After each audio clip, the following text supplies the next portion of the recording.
Olá pessoal, o tema hoje é compulsão sexual. Esse assunto vai abrir a nossa segunda temporada do Papo de Doutor. E esse Papo de Doutor de 2021 vem com várias novidades. Vocês podem ver, o nosso cenário é novo, estamos em nova casa, mas sem dúvida nenhuma continuamos com assuntos muito relevantes e com informação técnica e científica que vocês precisam de uma maneira agradável. E, só para lembrar a todos, se inscreva no nosso canal, dê seu like depois do vídeo, ative o sininho para ser informado e nos siga em todas as redes sociais. Sem dúvida nenhuma, você vai acompanhar sempre temas atuais, relevantes e que vão ser muito legais para vocês. E além disso, a novidade desse ano, vocês vão ter o Papo de Doutor no podcast. Ouça quando quiser.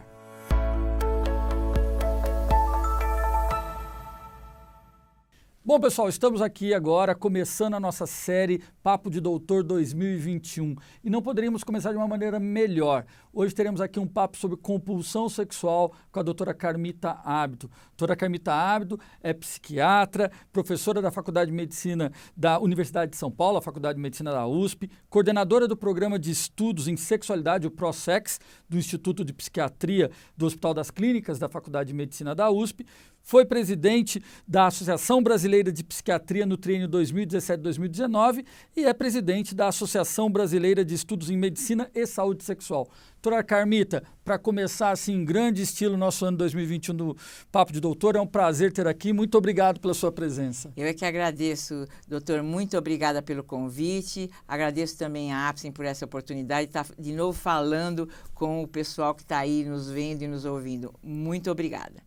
E vamos começar esse nosso bate-papo, então. E a primeira pergunta que eu queria fazer para a senhora é: o que é a compulsão sexual? Assim, como que eu posso definir? E, na verdade, até complementando com uma questão que veio no Instagram, que a gente solicitou às pessoas que estão nos acompanhando, como que a gente pode considerar uma pessoa que ela tem compulsão sexual?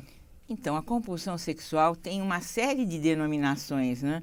Hipersexualidade, vício por sexo, abuso e tudo isso, abuso da atividade sexual, não de uma outra pessoa. E tudo isso acaba mostrando que a gente ainda não tem total domínio sobre o que seja de fato essa questão. É um problema de vício? É um problema de excesso de sexo? Tem a ver com o que, afinal de contas? É um transtorno obsessivo compulsivo? Na verdade, está sendo estudado e ainda nem foi incorporada uma classificação, uma diretriz, vamos dizer assim, de forma definitiva. Mas significa o quê? Significa fazer sexo de forma exagerada, várias vezes por dia, com alguém ou até em autoerotização e de modo a ser essa uma atividade que pouco a pouco vai se tornando a preferencial e depois a predominante no dia a dia da pessoa que passa por esse problema.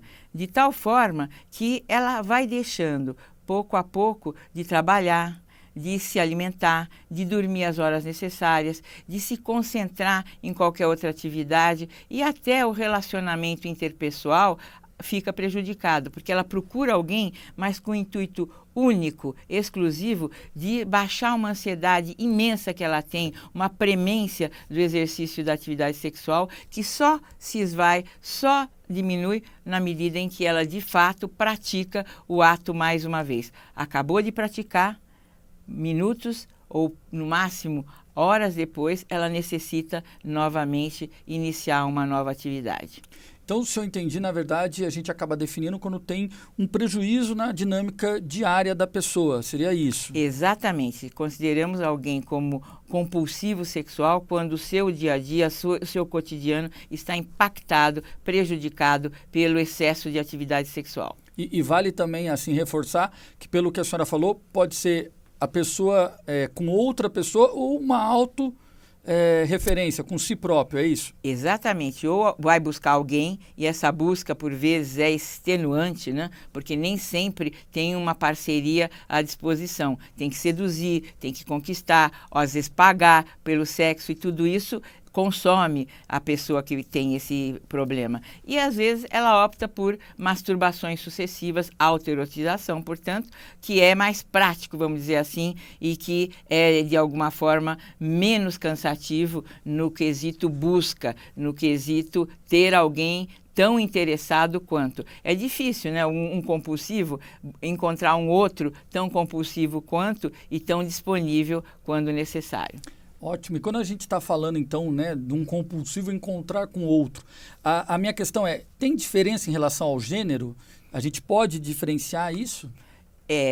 Durante longo tempo a gente imaginou que a compulsão sexual fosse exclusiva do sexo masculino. Pouco a pouco nós estamos percebendo que não, que mulheres também podem ter, inclusive há filmes, quem quiser assistir, né? Existem filmes que abordam tanto a compulsão masculina, um deles é o Shame, por exemplo, e nós temos também filmes que começam a abordar a compulsão feminina e com o advento da internet e com a possibilidade desse exercício ser feito pela internet, nós percebemos que muitas mulheres se tornaram adictas, muitas mulheres têm vivido a sua sexualidade de forma exuberante, né, pelo uso desse meio que permite várias relações, se assim a gente pode dizer, sem sequer sair de casa.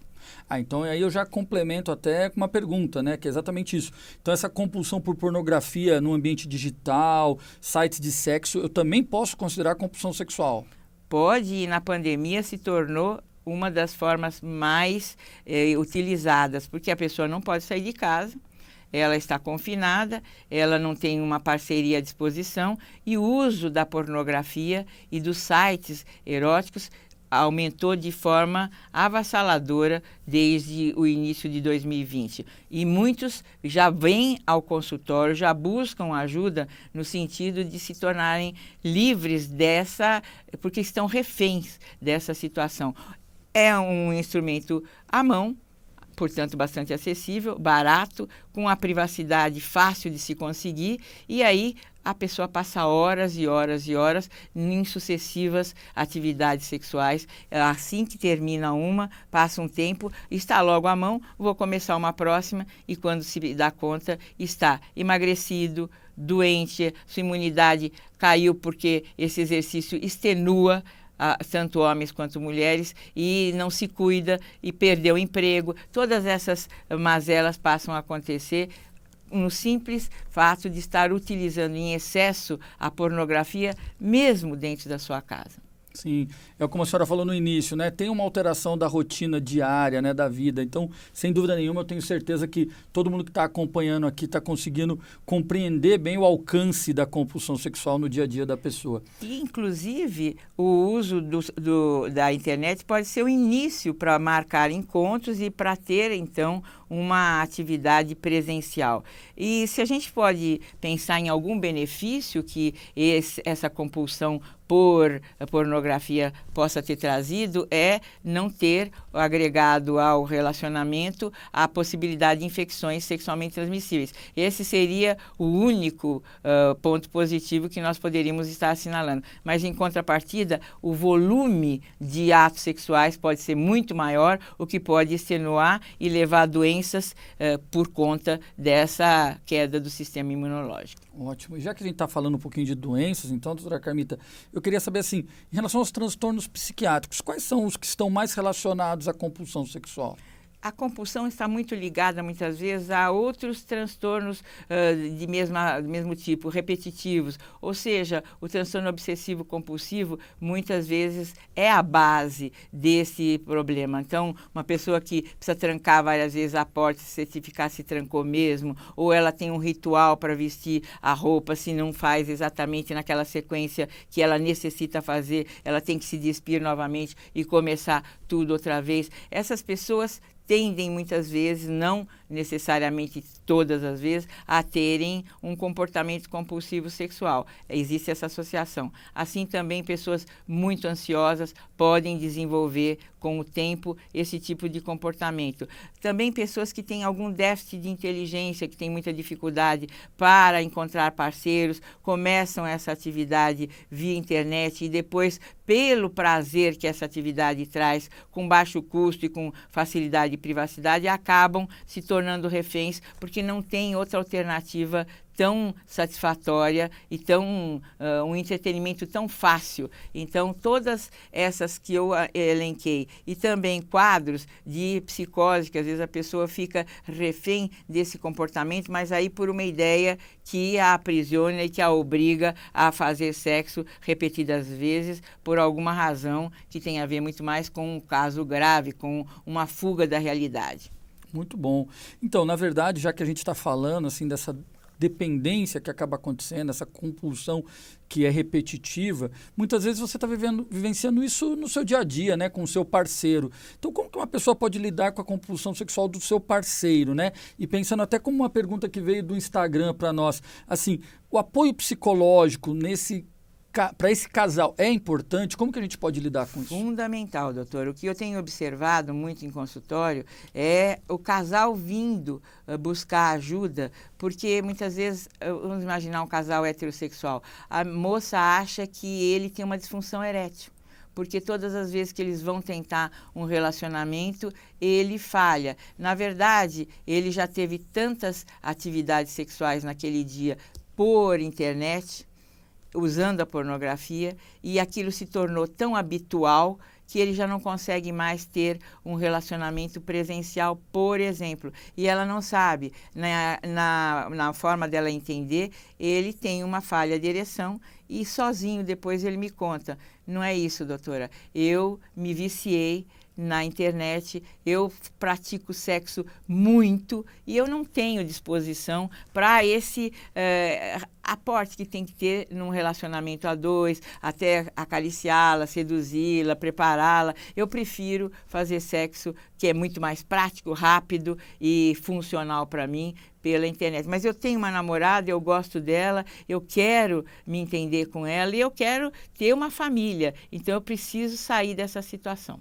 Mas seria então, quando a gente fala de um casal assim, né? Acho que a percepção do outro tem muito assim de que não tem mais interesse, que, né, a pessoa não gosta mais dela. Acho que tem muito dessas coisas na cabeça do casal quando vai te procurar, né? Um dos dois está se sentindo colocado rejeitado é a palavra. Tem isso, mas também tem, doutor, o contrário. Você lembrou bem um aspecto, o outro é eu não aguento mais fazer frente à demanda dele. Eu estou extenuada e se eu não faço frente, eu sei que ele vai procurar uma outra pessoa. Então, para que isso não aconteça, eu me submeto, mas eu estou no meu limite. Isso precisa acabar. Também tem esse cenário. Ou seja, é um problema do casal mesmo, né? Sem dúvida. Doutora Carmita, e a questão da abordagem medicamentosa? O que eu posso utilizar? Como que eu posso trabalhar em relação a isso? Para tratar um compulsivo sexual de fato, de modo a controlá-lo rapidamente, nós precisamos introduzir medicamentos, assim chamados antidepressivos, mas é o efeito adverso desse antidepressivo, negativo, que eu pretendo aplicar nesse caso. Então, eu vou utilizar aqueles antidepressivos que mais profundamente, mais intensamente prejudicam a libido no seguinte sentido: retardam a ejaculação, se for o homem, ou o orgasmo, se for homem ou mulher, e também tiram um pouco do desejo. Esse aspecto do antidepressivo é o que eu busco quando eu trato um compulsivo. E associado ao medicamento, logicamente, uma terapia no sentido de que o autocontrole possa ser pouco a pouco exercido. Mas e pronto, para que rapidamente ele tenha maior controle, eu faço essa prescrição de antidepressivo e é lógico, você já percebe que quanto mais motivado estiver o indivíduo, mais esse paciente quiser mesmo resolver, mais prontamente nós temos resultados. Mas aqueles que se negam a usar a medicação porque percebem que a libido foi prejudicada, acabam tendo resultados muito insatisfatórios. Perfeito. E quando eu não estou numa abordagem medicamentosa, tem algumas alternativas além do acompanhamento psicológico? Né? A senhora falou alguma coisa de afastamento, né, das questões do estímulo principal, talvez, eu imagino, se for digital, a internet. Como que eu posso lidar com outras formas de atuar? Então, o que é muito conhecido é aquela pessoa que usa álcool em excesso e que você orienta que não pode tomar o primeiro copo porque não é um só. Né? É a mesma coisa. Você tem que convencer o paciente de que ele necessita abrir mão do uso do computador ou do celular por um tempo e também da busca de uma parceria, porque não vai ficar só naquela.